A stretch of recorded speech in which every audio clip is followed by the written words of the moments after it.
Вы з намі, а гэта значыць імкненне да ведаў ваша якасць.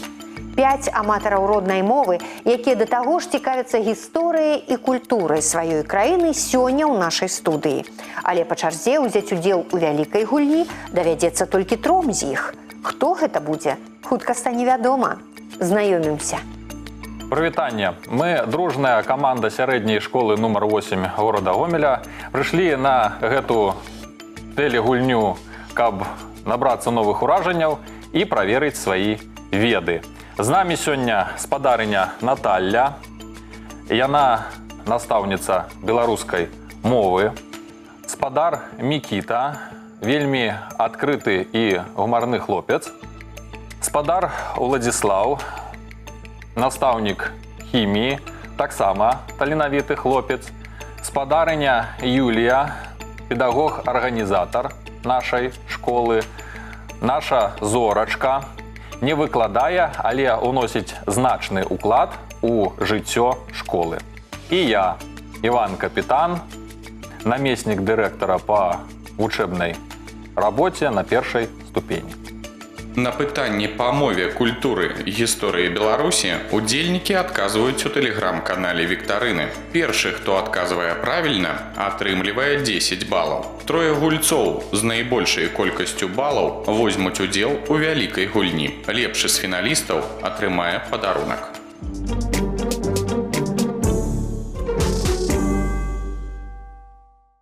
Па-руску петух, а па-беларуску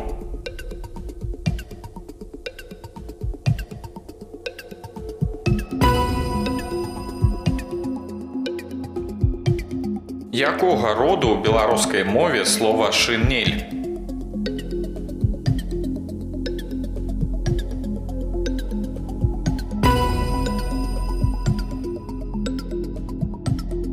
Апошні будны дзень тыдня гэта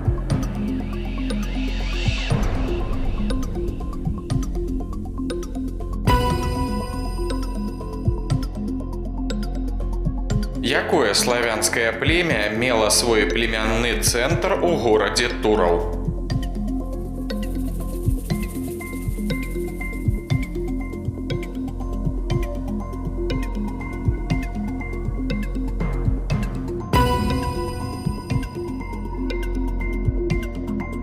У якой вобласці знаходзіцца адзін з буйнейшых палацавых комплексаў Беларусі 17-18 стагоддзяў – Ружанскі палац?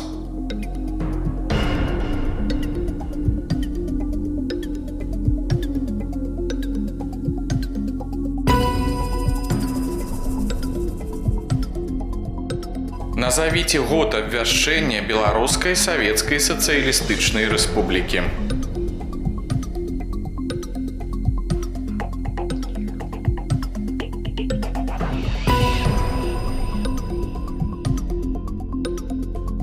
Якое імя насіў беларускі дзіцячы пісьменнік Маур?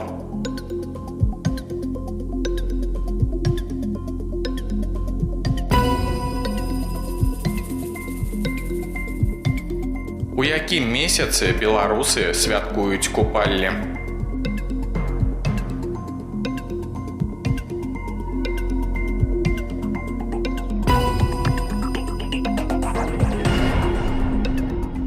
Назавіце імя дзяўчыны, якая ў вядомай беларускай песні мыла ручнікі.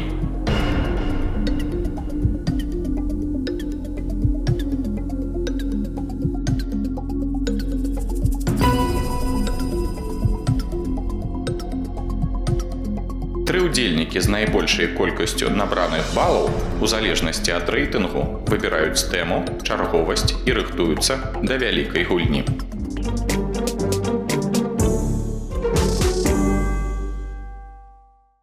Мяне завуць Уладзіслаў, я набраў большую колькасць балаў, таму абіраю тэму культура і гуляць буду другім.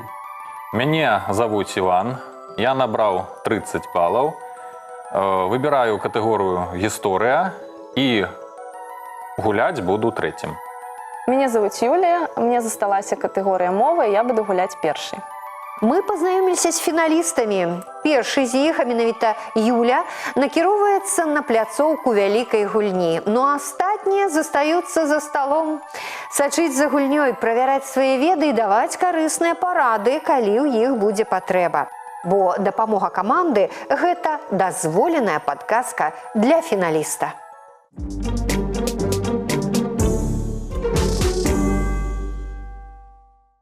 Юля, я рада вітаць вас на гэтай пляцоўцы. Мне вельмі прыемна з вами зараз размаўляць. І мне таксама прывітанне. Раскажыце, хто вы па спецыяльнасці, дзе вы працуеце?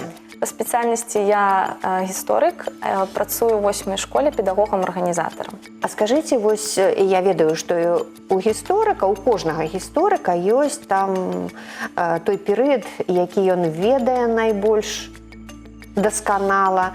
У вас гэта які перыяд? Гэта пасляваенны, вось да 80-х гадоў. Скажыце, у вольны час чым вы цікавіцеся, чым займаецеся? Падарожжа. Люблю падарожнічаць, чытаць, пісаць сама. І нават пішу. пісаць. Так, крышку пішу, вершы, прозу. Вось. І на мове ў тым ліку? У тым ліку. Цудоўна. Юля, у нас катэгорыя мова. І першае пытанне для вас. Дарэчы, вы памятаеце, што у вас ёсць адна дапамога каманды падчас гульні. Цудоўна. Вызначце правільнае тлумачэнне фразеалагізма у свіныя галасы. Што ён абазначае? Вельмі рана, вельмі позна ці вельмі моцна? Вось першае, аб чым я падумала, што гэта вельмі моцна. Свінні крычаць так. Я ў бабулі ў вёсцы жыла доўгі час, і вось у мяне такія асацыяцыі, бо я выбіраю вось гэты варыянт. У свіныя галасы вельмі моцна.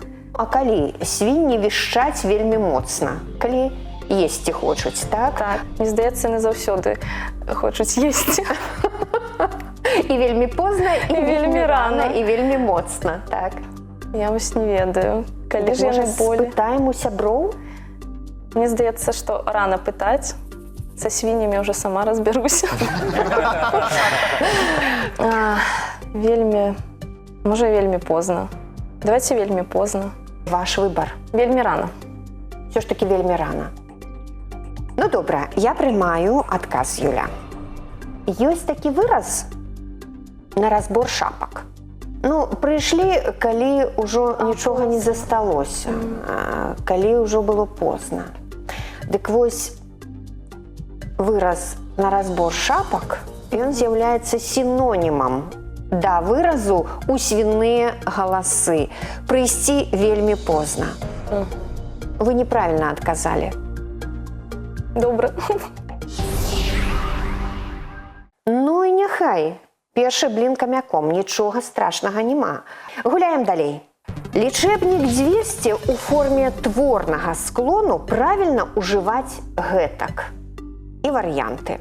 200, 200 ці 200. Мне здаецца, што першы варыянт А не падыходзіць. 200. Юля, 200. паслухайце, вось сярод вашых сяброў, якія знаходзяцца зараз у другой студыі, яны назіраюць за нашай гульнёй, за вашай гульнёй, ёсць філолагі? Ёсць. Сябры, мне трэба ваша дапамога. Мастами. Ну, двумя Потому что стами, две да. частки изменяются в лечебнику. А дзюбу, ну там где Я лечу 200. двумя стами. Я напишу 200, потому что что-то с 200 я не знаю, Ты не згодна, да? не згодна. Юля, вось мы і атрымалі адказ вашых сяброў. 3 чалавекі прагаласавалі за тое, каб вы выбралі першы варыянт 200 і 1 за тое, каб вы выбралі 200 варыянт В. Да чаго вы схіляецеся? Ну, мне не гучала, але, мабыць, гэта будзе А. Давайце яго выберем. Варыянт А 200. Добра, я прыняла гэты варыянт.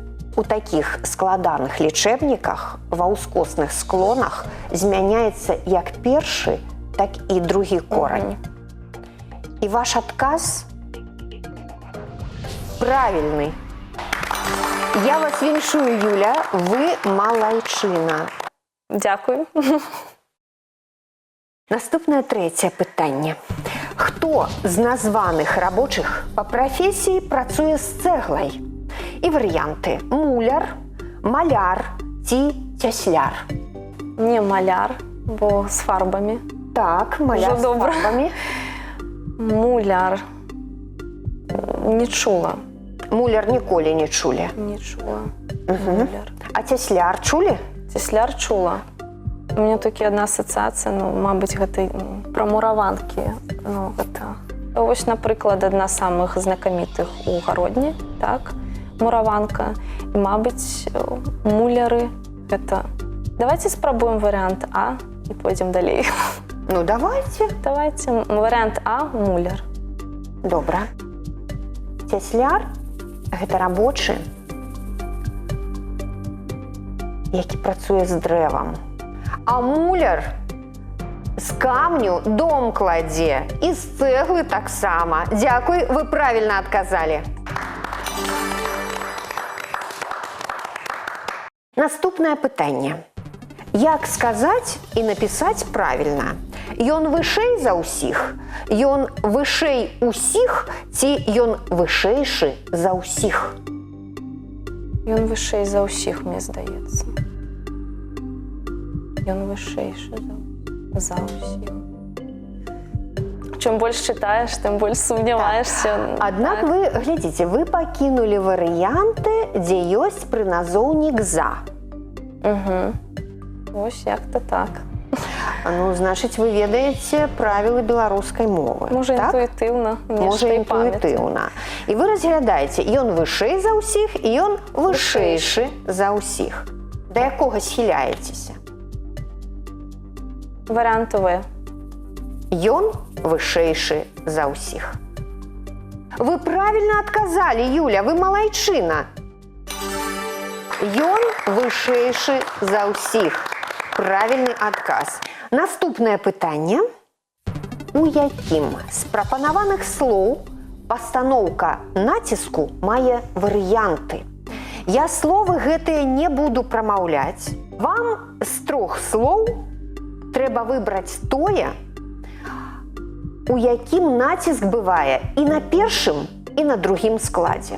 Ёсць такія словы, дарэчы. Першае, аб чым я падумала, гэта варыянт Б. Крыху і крыху. Так. Мабыць, не чула. Мабыць, не чулі ці мабыць, не чулі? Мабыць, варыянт В. Хіба. Хіба? Так. Хіба. Дарэчы, я хочу сказаць, што мы маем на ўвазе менавіта часціцу, не назоўнік, бо ёсць і назоўнік у беларускай мове хіб-хіба. Варыянт А. Не. Крыху. Крыху. Крыху пазней. Давайте варыянт Б. Крыху. Крыху. Ну добра, я прымаю ваш адказ. Давайте згадаем з вами вершы. Хіба на вечар той можна забыцца? Сонца за борам жар птушкай садзіцца. Ну, а цяпер прапаную згадаць байку. Хіба мне пахваліцца няма чым? Дыплом я заслужыў, здаецца ж, галавою. Юля, вы неправільна адказалі. У слове «хіба» ці «хіба» націск можа стаяць як на першым, так і на другім складзе. Вось так незаўважна мы дабраліся да 6-го пытання.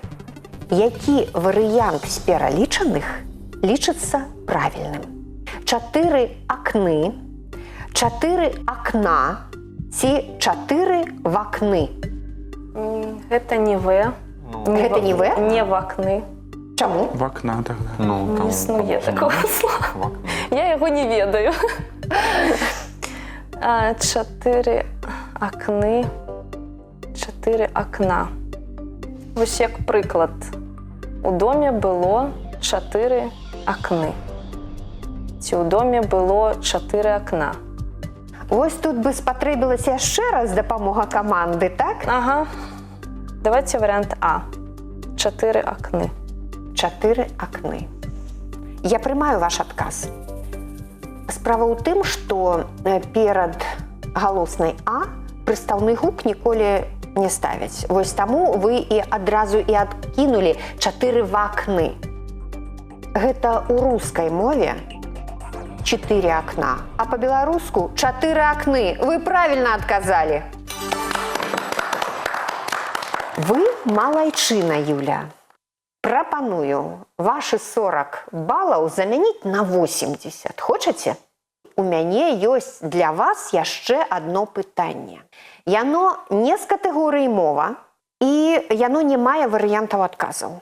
І вось калі вы паставіце на кон усе свае 40 балаў, і вы цудоўны прэтэндэнт на перамогу. Пагаджайцеся. Ай, давайте. Увага, Юля, пытанне. Кветкі якіх 2 раслін адлюстраваны на дзяржаўным гербе Рэспублікі Беларусь? Так, на гербе лён, там блакітныя кветачкі, так, і ружовыя, гэта канюшына. Так, лён і канюшына. Лён і канюшына, упэўнены. Так.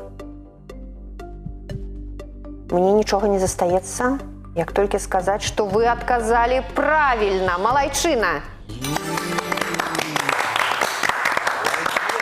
Юля, у вас 80 балаў. Добра, добры вынік. Віншую вас. Дякую.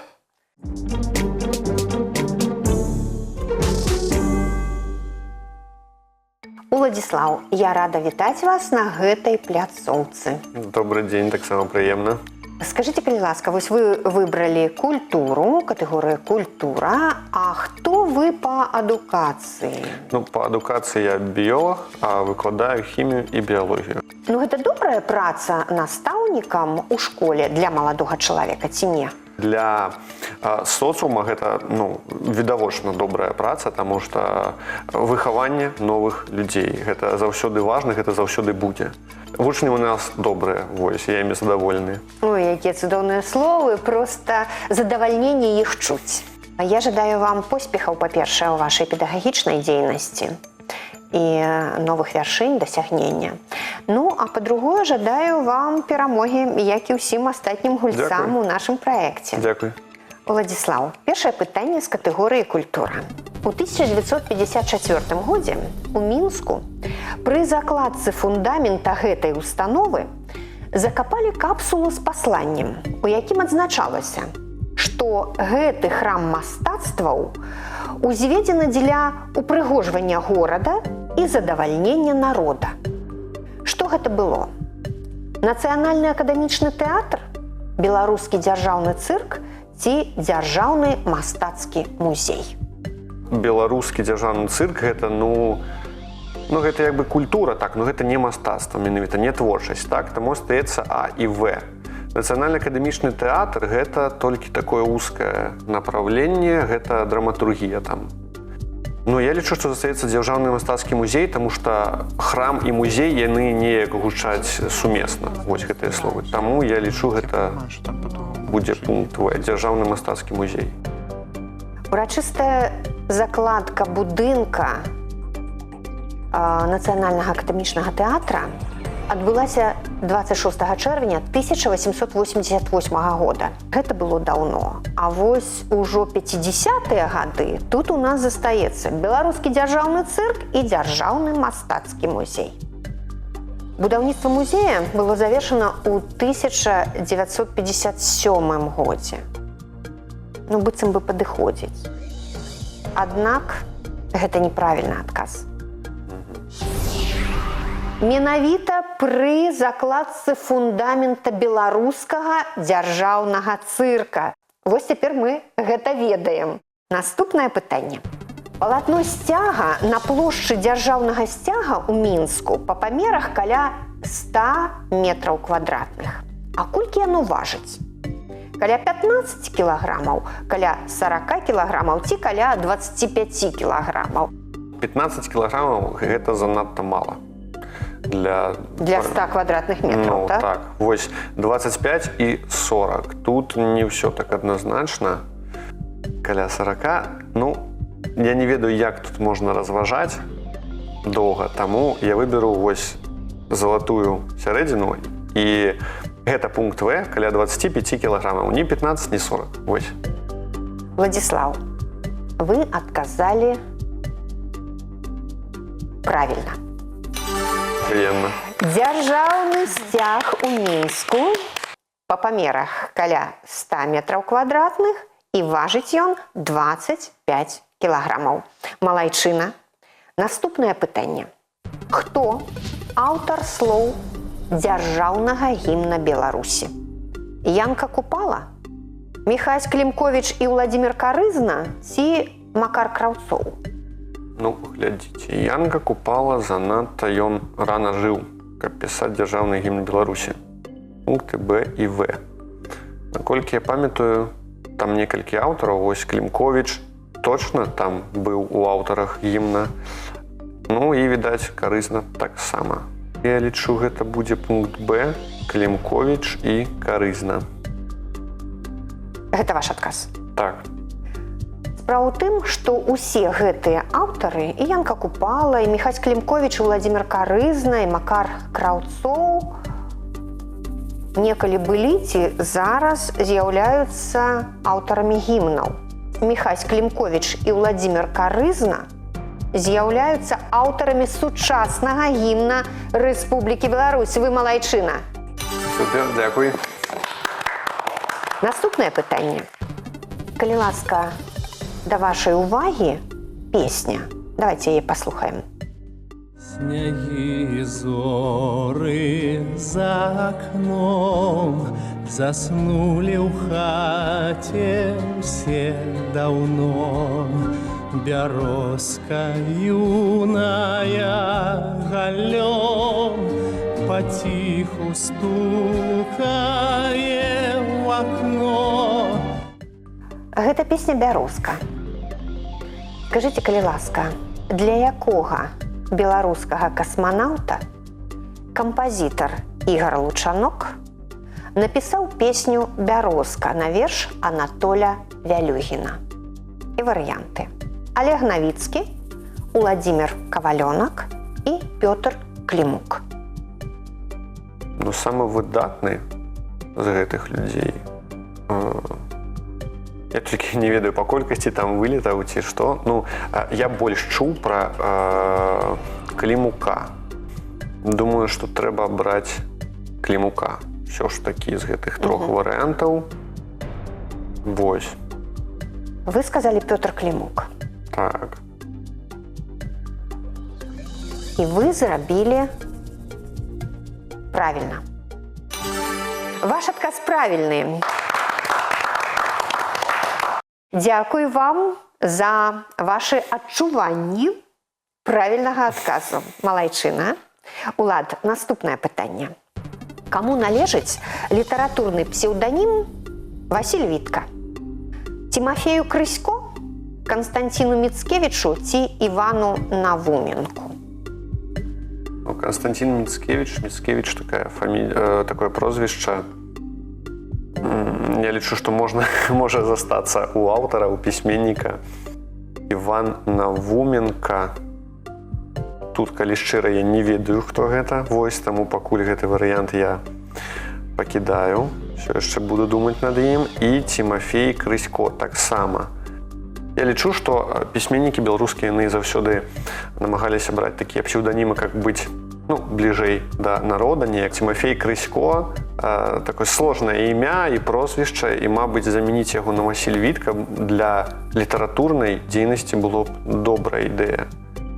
Ну, я б усё ж такі абраў пункт А, Тимофей Крысько. Я прыняла ваш адказ.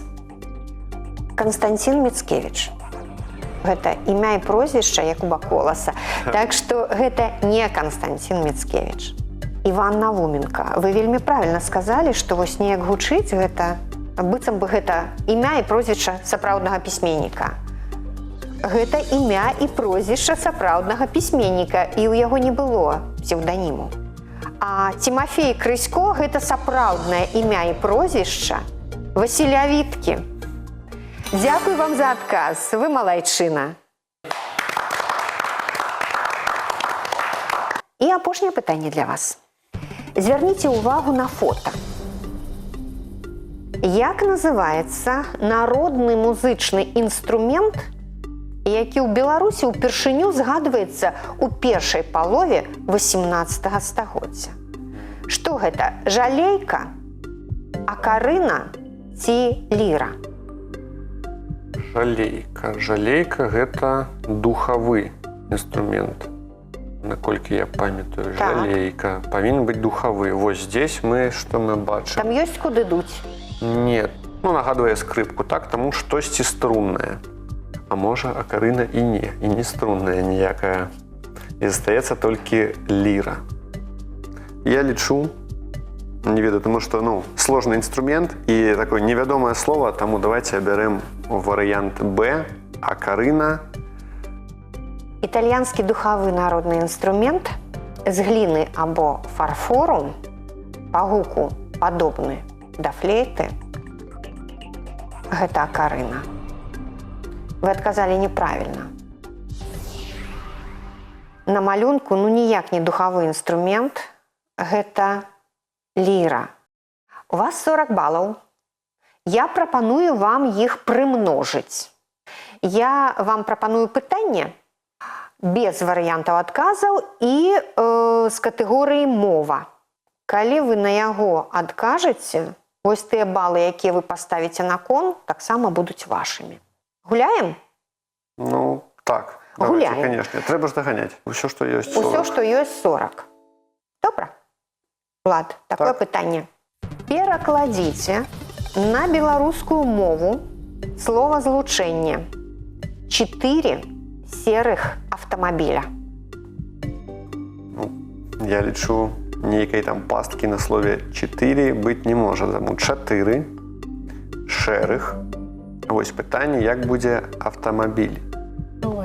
Зараз трэба падумаць, то бок будзе 4 шэрых і вось аўтамабіль. Так. 4 шэрых аўтамабіляў. Гэта не падыходзіць варыянт. 4 шэрых аўтамабіля или аўтамабілі. Таму атрымліваецца 4 шэрыя аўтамабілі. Вось. Гэта правільны адказ, малайчына, у вас 80, Улад. Дзякуй. Віншую.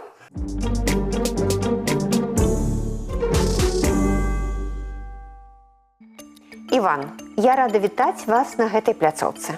Я таксама рад вас вітаць. Скажыце, калі ласка, вы абралі тэму гісторыя, таму што гэта ваш прадмет? Так, і я люблю гісторыю. Акрамя гісторыі, што вы выкладаеце ў школе? Англійскую мову. Першае пытанне для вас. Адразу катэгорыя гісторыя. Які падарунак прыслалі крыжакі Вітаўту і Ягайлу перад Грунвальдскай бітвай? 2 кап'і, 2 мячы ці 2 шчыты? Вітаўт і Ягайла вельмі доўга не маглі пачаць Грунвальдскую бітву. Розныя абставіны былі. Ягайла нават маліўся Богу доўга. І крыжакі прыслалі ім 2 мячы. У вас няма зброі, дык вось вам мячы. Аднаму і другому. Бійцеся з намі. Так. Дзякуй вам за адказ. Я яго прыняла. І мушу сказаць, што гэты адказ правільны. Малайчына, Іван. А дзясяткі вы ставіце, дарэчы? Канешне. Трэба стымуляваць вучняў, і мне не жаль 10 балаў даць вучню за яго добрую працу. Цудоўна. Другое пытанне, Іван. Як называлася вельмі папулярная ў 19 стагоддзі сярод беларусак кніга, якая была прысвечана вядзенню гаспадаркі і кулінарыі? Дамастрой, літоўская гаспадыня ці ад калыскі да школы?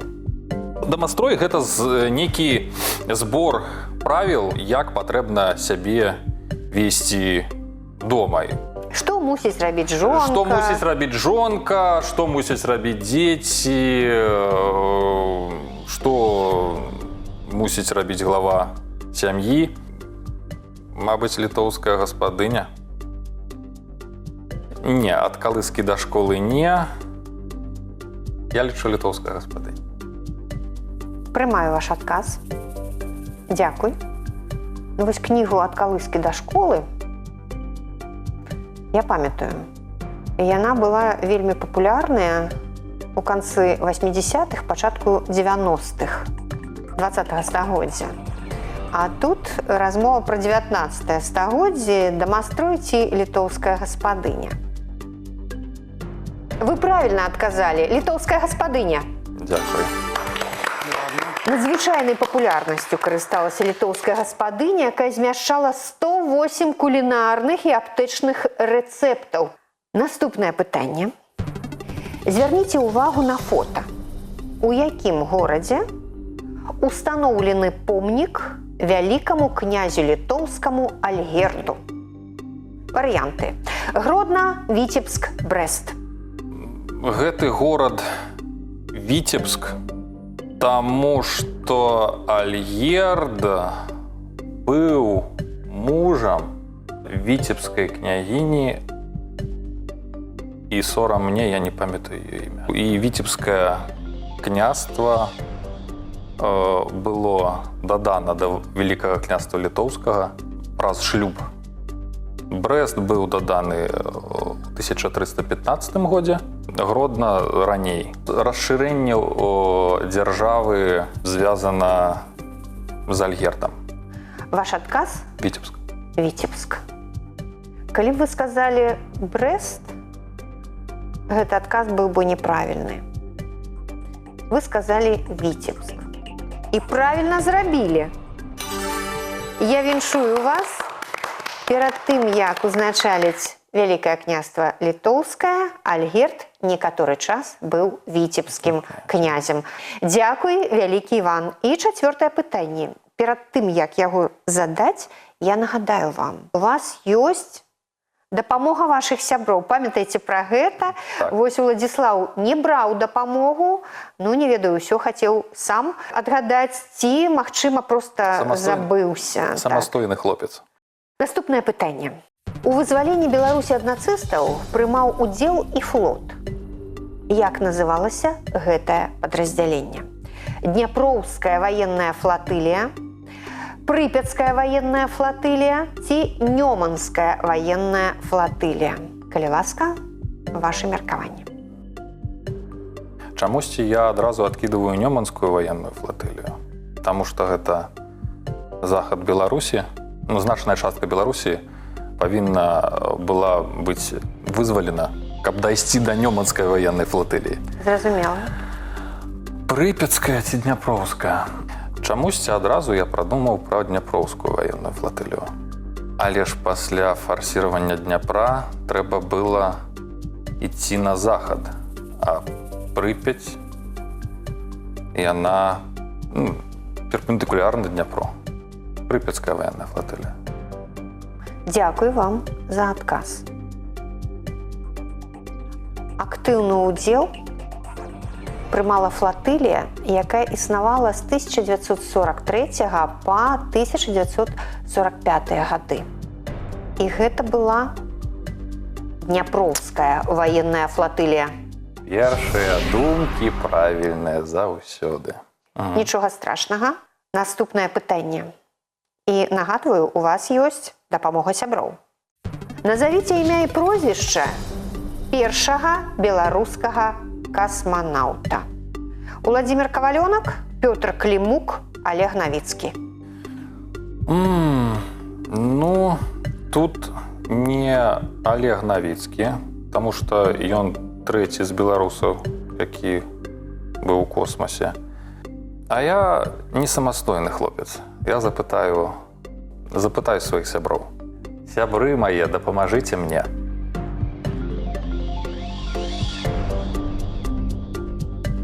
Іван, што мы атрымалі? Усе 4 чалавекі, усе вашы сябры сказалі, што гэта Пётр Клімук. Я таксама так лічыў, але ж я не самастойны хлопец. Адказ, я пагаджуся з імі, адказ Пётр Клімук.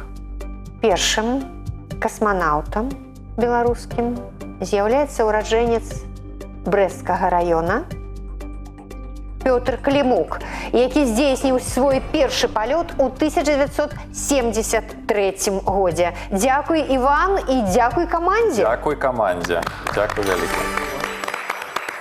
Цудоўная калектыўная гульня. І апошняе пытанне. Які з партызанскіх атрадаў быў створаны ў Гомелі ў жніўні 1941 года? Варыянты. Зарадзіму, бальшавік, гарнізон Паўлоўскага. Першая думка, яна верная. Так? Ну, гэта вы такую выснову зрабілі падчас сённяшняй гульні. Я такую выснову зрабіў. Бальшавік. Мой адказ – бальшавік. Зразумела. Давайте правяраць. Назва Зарадзіму. Гэта такая была вельмі папулярная назва партызанскіх атрадаў у Беларусі. Гарнізон Паўлоўскага сфарміраваўся ў Акцябрскім раёне ў студзені 1942 года і аб'яднаў 14 партызанскіх атрадаў. А вось партызанскі атрад «Бальшавік» быў створаны ў Гомелі ў жніўні 1941 года. Ваш адказ правільны. Дзякуй. Малайчына Іван. На вашым рахунку 50 балаў. Вы можете прымножыць свае балы. Вы можете пэўную колькасць балаў паставіць на кон, атрымаць пытанне ад мяне. Пытанне не будзе мець варыянтаў адказаў. Адкажаце? Давайте спрабаваць. Колькі ставіце на кон? Усё. Цудоўна. Рызыковы вы чалавек, Іван. Так. Пытанне для вас. Увага.